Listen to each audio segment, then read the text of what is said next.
Hello everyone. In this video, we'll start the second chapter of business law, that is offer, acceptance, consideration and contractual capacity. In this chapter, we are going to study about the offer, acceptance, consideration and contractual capacity. Mainly four topics. Okay. First, we'll start with the offer. We already know the meaning of offer under the first chapter, right? Okay, in detail we'll study the about the offer and essentials and the termination or uh, coming out from the offer. How we'll see under the this chapter. Okay, first we'll see the detailed meaning of the offer. Offer is a proposal made by one party to another to enter into a legal binding agreement with him. By giving offer, one party invites the other to accept it for the purpose of forming an agreement. Okay, there are to make an agreement, there are two important matters. One is the offer, another one is the acceptance. The person who making the offer is the offerer, and the person to whom the offer is giving, that person is called the offeree. Okay, who is going to accept the offer, that is the offeree. Okay, so offer is nothing but it is a proposal made by the one party to another. By giving offer, one party invites the other party to entering into an agreement. For example, we'll see an example. Okay, A tells with B, are you ready to buy my 1000 debentures? Okay, A tells with B, are you ready to buy my 1000 debentures of L&T company at rupees 500 per debenture? In this example, A is the offerer and B is the offeree. Now, you're clear with the term of offer, right? The offer is nothing but it is an giving by giving offer, one party invites the other party to an agreement. One party giving, for example, that person is ready to sell his car, right? For example, a person is wants to sell his car for B. A person A is wants to sell his car for B, and he is selling for rupees 10,000. In that, A is the offerer and B is the who is going to accept that, or B is the offeree. Okay, then we'll see the definition. Section 2, subsection A of the Indian Contract Act 1872 defines offer as a person is said to have made an offer or proposal when he signifies to offer his willingness to do or abstain from doing some anything with a view to obtain the assent of that others to such act or abstinence. Okay, under this it's nothing but to do or do not do something, not to do something. Okay, then we'll see the under this main thing is essentials or legal rules regarding the valid offer. What are the main things or what are the main rules for the offer? There should be rules to make an offer. Offer should be in a legal way, right? What are the main rules for the making an offer? Okay, first one, aimed at obtaining acceptance. The first aim of the offer is to obtaining the or to receive the acceptance. The offer should be received by the another person. So main aim of the what is the main aim of the offer? That offer should be accepted by the another person. That another person is nothing but offeree. Okay, so an offer must be made with the view to obtaining an acceptance. If there is no such aim in the mind of offer loses its validity. If there is no such aim in the mind of the offerer, means there is no meaning for the particular offer and the offer loses its validity. Okay, we'll see example. A tells with the B that he is planning to sell his truck for rupees 4 lakh. 4 lakh. Okay, A tells with B that he is offerer, he giving the offer to B that he is planning to sell his trucks for the 4 lakh. In this example, there must be a contract between A and B as A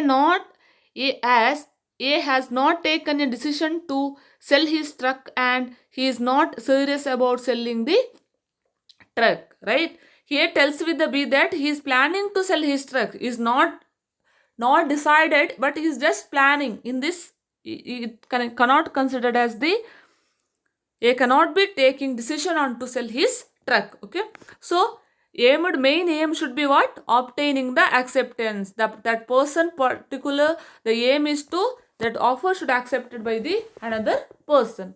And next one is the intention to create legal obligation or legal relationship.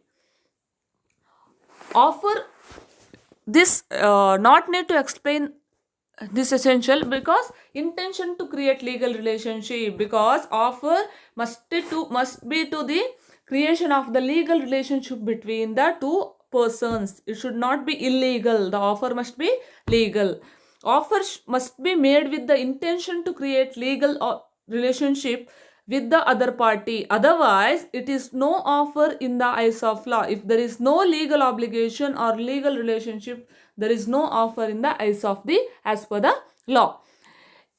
It is so because in social or domestic agreements, so the parties do not think of legal consequences that flow from the breach their agreement. Therefore, there should be a legal relationship in a particular offer. For example, A promises to present a new motorbike to his son.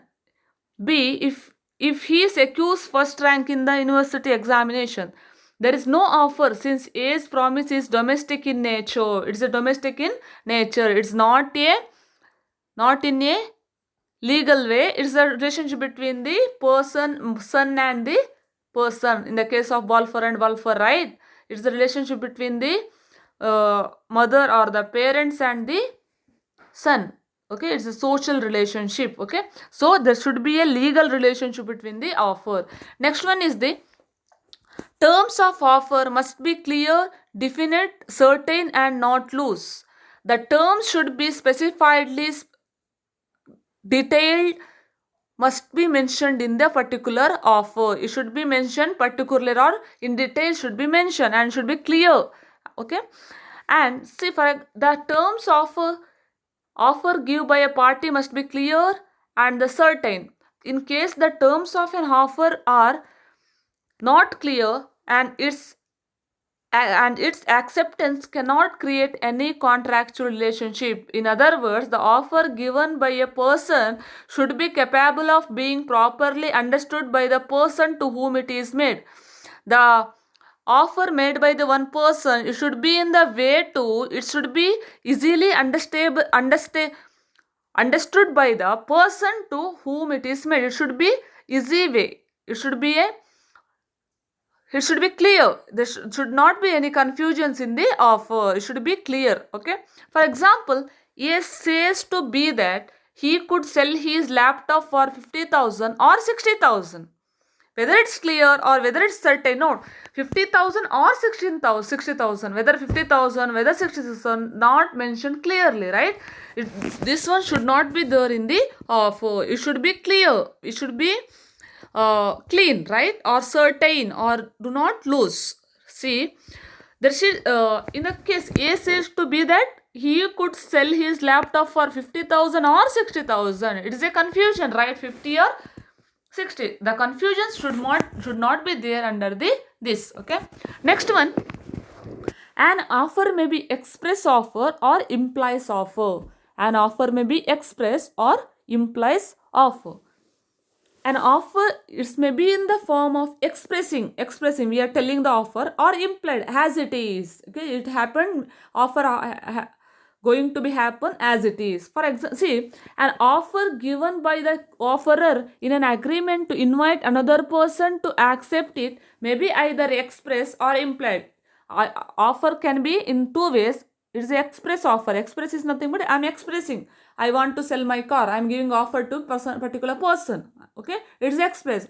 Implied means without expressing words or without telling, automatically the particular thing is offerer is creating. Okay, offer gives by a offerer in agreement to invite another person to accept it may be either express or implied. An offer made by express word, spoken or written, it's called the express offer.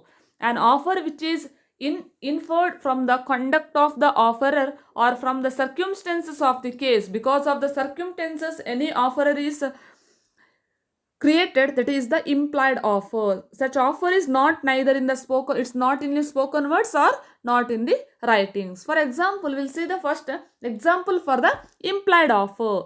A says to B, will you purchase my second hand car for 2 lakhs? A says to B, will you purchase my second hand car for rupees 2 lakhs? That is the offer made by the person. It's a express offer, is expressing. Under the implied, see, when a bus transport company turns its bus an particular route, there is an implied offer by the bus transport company and carry passengers at a certain fare up to a certain destination point. For example, if you one more example we'll see the relationship between bus conductor and the passenger. There is no any offer, okay? Automatically there is a contract between the offerer and bus conductor. Automatically there is a contract arising between the bus conductor and the passengers, right? Once the particular person get into the bus, automatically that particular person going conductor going near to that particular passenger and he giving the ticket due to that particular person, right? So there is no, it is a implied, automatically there should be creation of the contract. This is the implied offer, maybe in the express or maybe in the implied. Next one, an offer may be positive offer or negative offer. It's nothing but it's maybe in the positive way and it may be in the negative way, maybe to do something or not to do something, okay? An offer is said to be specific when it is made or given to a particular person, maybe in the positive way or in the negative way. When a person offers to do something, the offer is said to be positive offer. The person giving such an offer is expected to do an act in a contract which he has promised to do. When a person offers to abstain from doing something, the offer is known as the negative offer. When a person offers to do something is a positive and abstain or do not do something is a negative offer. For example, A offers to sell his second-hand scooter for rupees 30,000 to B. The offer A, in the example, positive. He want to sell, right? There is not the word not, right? It is a positive. He wants to tell his particular scooter for rupees 30,000 to B. It is a positive. And if a creditor says to debtor that he will not file a suit against the debtor if the debtor is prepared to pay the interest on the debt at 15% per annum, the offer is said to be a negative offer. Do not, the word do not, okay?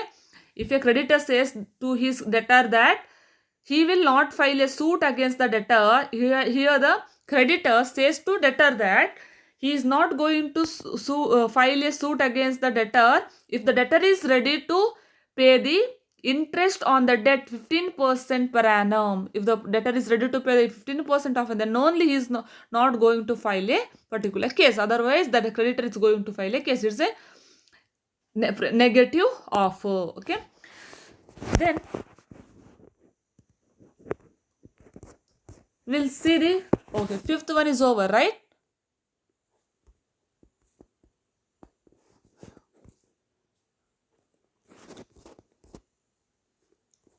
Okay, next one is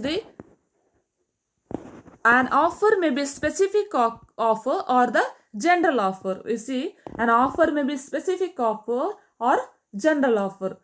Under this, we are going to study about the one case law, that is Carlyle versus Carbolic Smoke Ball Company. We'll see the case law under after this topic. Okay, but remember under the sixth point, we should study a case, that is the Carlyle versus Carbolic Smoke Ball Company. Okay, sixth one, an offer may be specific offer or the general offer. We already studied offer may be for a specific person or for the general. Okay, it's nothing but it's specific person is, for example, A is giving offer for a specific person only for the B, may be specific, or for the general public he can give an advertisement in the paper, anybody can accept that offer, right? So either it is specific or it is general. Okay, we'll study this thing under the Carlyle versus Carbolic Smoke Ball Company. Okay,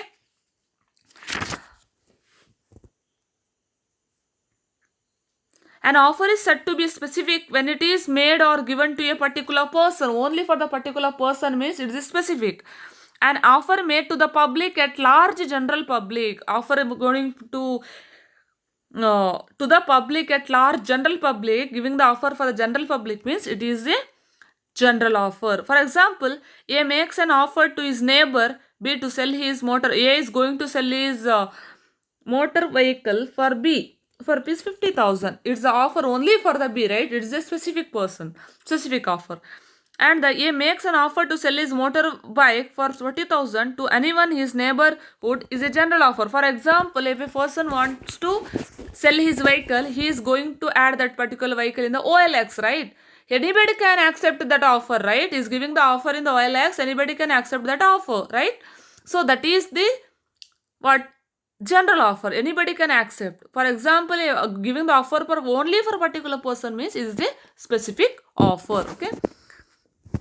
Okay, this is the offer must be communicated. One more, offer must be communicated. Okay, we'll see. Offer must be communicated. It's nothing but it should be communicated to the particular offeree. Otherwise, it cannot become a offer. It should be communicated in the way of the letters or spoken words or to the any other modes or either in phone calls or messages or emails, anything. It should be communicated to the another person, then only it becomes the offer. If the person wants to tell his car but he's not going to tell with any other person, or he's not going to give the offer to any other person means it cannot become the offer. If he's going to communicate with another person, then only it's become the offer. Okay, these are the main. Okay, one more, we'll see one more. Eighth one, it should not contain a term that the non-compliance of which amounts to acceptance. It should not contain the term the non-compliance of which amounts to acceptance. A person cannot say that if the acceptance is not communicated by a certain time, it would amount to acceptance of the offer given. It should not contain a term non-compliance of which amounts to acceptance. At the time of giving an offer, the offer cannot say that if there is no acceptance within the time, the silence is considered as the acceptance. Okay, ಇದರಲ್ಲಿ ಏನು ಹೇಳ್ತಾರೆ ಅಂತ ಹೇಳಿದ್ರೆ, ಯಾವುದೇ ಒಂದು person offer ಕೊಡಬೇಕಾದ್ರೆ particular time ಒಳಗೆ ನೀವು ಅದನ್ನು ಆಕ್ಸೆಪ್ಟ್ ಮಾಡದೇ ಇದ್ದರೆ ಅದನ್ನು ನಾವು ಆಕ್ಸೆಪ್ಟೆನ್ಸ್ ಅಂತೇಳಿ ಕನ್ಸಿಡರ್ ಮಾಡ್ತೇವೆ ಅಂತ ಹೇಳುವ ಹಾಗೆ ಇಲ್ಲ. So A person cannot say that if the acceptance is not communicated by A certain time within the, for example A is the person is going to give the offer to the B. Okay, he wants to sell his car to B for rupees 50,000. Okay, at the time of giving an offer, he cannot tell that if there is no response from the B, it's considered as you accept the offer. Okay, for example, A B ಅನ್ನೋ ಪರ್ಸನಿಗೆ offer ಕೊಡ್ತಾನೆ, ನಾನು ನನ್ನ ಕಾರನ್ನು 50,000ಕ್ಕೆ sale ಮಾಡ್ತಾ ಇದ್ದೇನೆ. ಒಂದು ವೇಳೆ ನೀನು ಅದನ್ನು within the 2 days you have to inform, ನೀವು 2 ದಿನದ ಒಳಗೆ ನನಗೆ ಹೇಳಬೇಕು. ಒಂದು ವೇಳೆ ನೀನು 2 ದಿನದೊಳಗೆ ಹೇಳದೇ ಇದ್ದರೆ ನಾನು ಇನ್ನು ಆಕ್ಸೆಪ್ಟ್ ಮಾಡ್ಕೊಂಡಿದ್ದಿ ತಗೊಳ್ತೀಯ ಅಂತ ಕನ್ಸಿಡರ್ ಮಾಡ್ತೇನೆ ಅಂತ ಹೇಳುವ ಹಾಗೆ ಇಲ್ಲ ಆಫರಲ್ಲಿ. Silent is cannot considered as the acceptance. Okay, this is about the it should not contain a term non-compliance of which amounts to acceptance. And next one, an offer can be conditional.